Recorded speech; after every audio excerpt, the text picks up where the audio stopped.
guys, this is my morning hat. Isis is dead. It's got sequins though.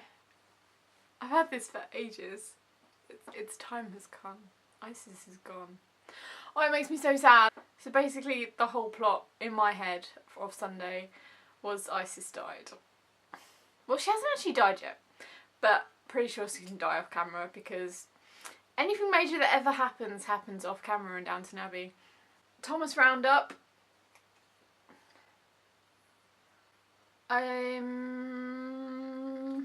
It's now Thursday. Downton Abbey was on Sunday. I made no notes. I was too distraught about Isis, so don't actually remember what happened. Pretty sure Thomas wasn't even in the episode. Maybe he was, but if he was, it wasn't important. What even happened? Alright, so Edith's gone. Did her runner. So they had to tell Cora. Cora finally now knows, and oh, it was so adorable. Cora went in, right, every now and again, like once every series, Cora goes into Mummy Cora mode, and it's just the best. I did make notes. I made notes. Where are my notes? I remember writing down a quote. I'm so clever. So that's what happened. Right. So the episode started with them all in the library talking about how Edith's done this runner. Mary could not care less. And it finally takes Atticus, Rose's boyfriend, to turn around and go, guys, maybe she's at this new publishing company she just acquired. Seeing as they all know she's in London, it's probably where she'd go.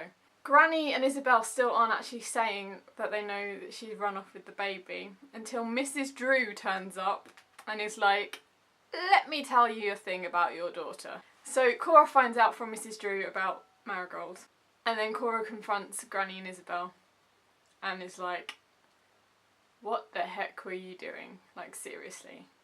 All of their schemes were ridiculous. No wonder Edith left. Cora just goes into super Cora mummy mode, and it is just the best.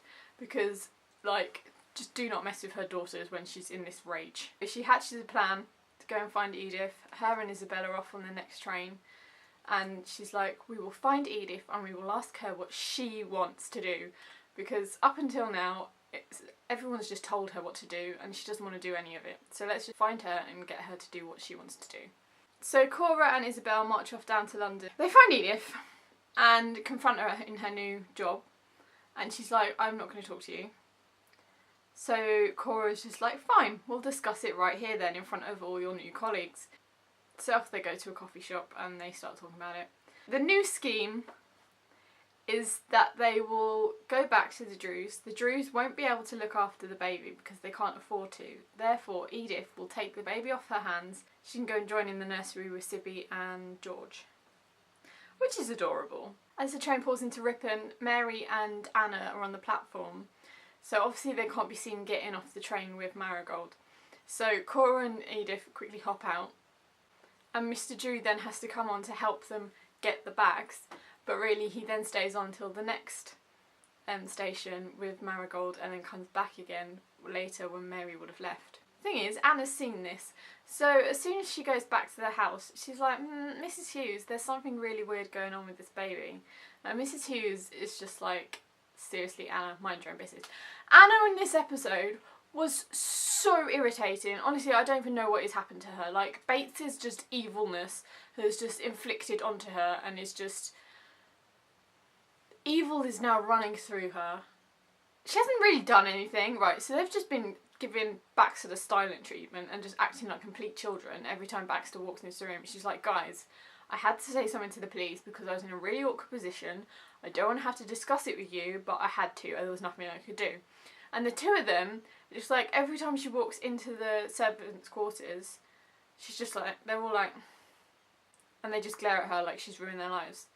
It's like, grow up, seriously. So annoying. Where is Anna of series 1? Anna, who was amazing. Anna was amazing in series 2. In fact, Anna was amazing every time she's not around Bates, but Bates seems to have just infected her with his creepiness. Oh, it's the worst. And like, Anna used to be one of my favourite characters, and now I can't stand her. At dinner, Isabel announces that she's got engaged. Oh, it's so lovely. But then it's like awful. It's like the moment of just, oh, I'm so happy she's happy finally. And then you look at Maggie Smith bamfing about with her acting skills. And the poor old Dowager Countess is just so upset. And everyone's like, to Isabel. And then just that like couple of seconds delay, you just hear the Dowager Countess, to Isabel. Oh, it's so heartbreaking, guys, because she's lost her Brohim. And it's really sad, because there's a scene later on where Mary's all like, oh, Granny, I know why you're upset. She's going to be of higher stature than you. And the Dowager Countess was in fine form this episode. Just knocks her straight down and is like, please, no. She's like, I have lost my companion. Oh, it's so sad. She's just really upset. And she gets all sentimental and goes on about how great Isabel is and how she really enjoys talking to her, and now she's worried she's not going to have any companionship at all. And then she's like, Mary, you've made me talk about my feelings, it's freaking me out, let's go have a cup of tea before I combust and become American. Which reminds me, once Isabel and the Dowager Countess had explained to Cora what was actually going on with Edith, the Dowager Countess says she can't come to London, but trust me, I'll be like really worried back here. And Cora turns around, seriously, she was so bamfy this episode, it was great. Turns around and is like, how could you ever expect me to trust you ever again? And then just storms out of the room. And Isabel's like, whoa, okay, that was a bit much. And then the Dowager Countess is like, no, that is the most honest thing she's ever said to me. So I feel like we're back in the territory we were in series 1 and 2, where Isabel and Cora just did not get on at all, and it was great, so quite looking forward to that. Isabel brings her fiance round and they have a celebratory dinner, but of course it means that his son's come as well. And his son Larry is the guy who spiked Tom's drink a few series ago and made him make a complete fool of himself, like not long after him and Sybil first came back from Ireland. So that was great, because he just wound everyone up and Tom snapped and was just like, shut up you bastard. And it was so great, because no one was scandalised, everyone was just like, thank you, someone's told him. Speaking of Tom, he keeps going on and on about how he's going to move to America, and it's actually starting to worry me, because I've just been ignoring it up until now and just been like, nah, but he won't actually leave, and now I'm actually kind of worried that he is, because there was this adorable bit where him and Sibu were playing poo sticks and he's like, so we might move to America, what would that be like? And she just keeps saying why pretty much. But yeah, guys, I'm worried. During the meal, the sons are just awful, like properly awful to Isabel. And they're like, we don't like you, we're never gonna like you, you're so common, why are you like gonna marry our dad? They are so mean, like properly mean. And Isabel, she's just sat there, so like, they just humiliated her in front of everyone. So after the meal she's kind of like, maybe let's not get married straight away. And it's kind of like, oh. Thing is, the dad didn't even like tell them to shut up or anything.